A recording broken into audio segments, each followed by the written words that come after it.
Hey there, everyone.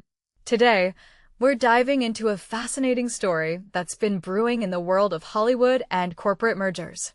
Get ready for a wild ride as we uncover what David Ellison, the Hollywood agency mogul, is really up to and how he's navigating a complex web of support and opposition. So, let's start with a little background. You might have heard about David Ellison's plan to merge his company, Paramount, with Warner Bros. It seemed like a straightforward corporate move at first, but as we dig deeper, it becomes clear that there's a lot more going on behind the scenes. One of the key players in this drama is Ari Emanuel, the WME chief. He published an op-ed expressing his support for the merger and even went as far as to criticize the 12 Democratic AGs who sued to stop it. Now, this is where things get interesting. Ari conveniently left out the fact that David Ellison had committed to pay his company, TKO, a whopping $7.7 billion for broadcasting UFC fights. It's almost like he wanted to keep that little detail under wraps. But here's the twist. Over the past week, Ari's support for the merger has taken on a whole new dimension. It's no longer just a passive endorsement, it's an active strategy.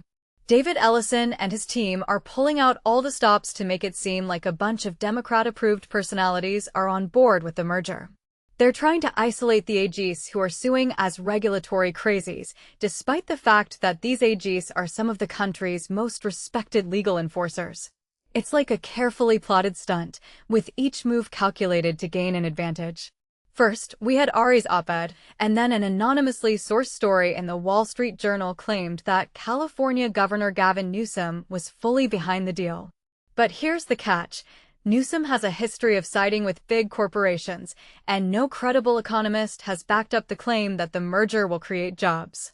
In fact, there's a report stating that nearly 2,500 jobs are at risk if the deal goes through.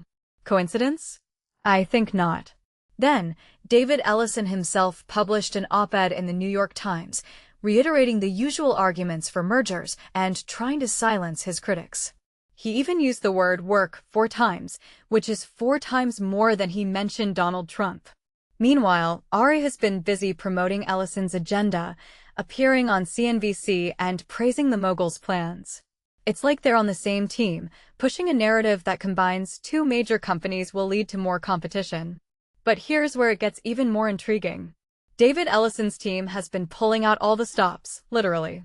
They've been using media hits and even a literal plane to lobby for support. While Ellison was jetting off to Washington to lobby for a federal tax credit, the news about Paramount allegedly providing gifts to FCC commissioners reviewing the deal took a backseat. It's like they're trying to drown out any opposition with a flood of positive coverage. And let's not forget about the WGA, those fierce defenders of free expression, who have also sued to block the deal. It's almost like David Ellison and his team are trying to silence any dissent, no matter how powerful the opposition. Now, here's the shrewd part.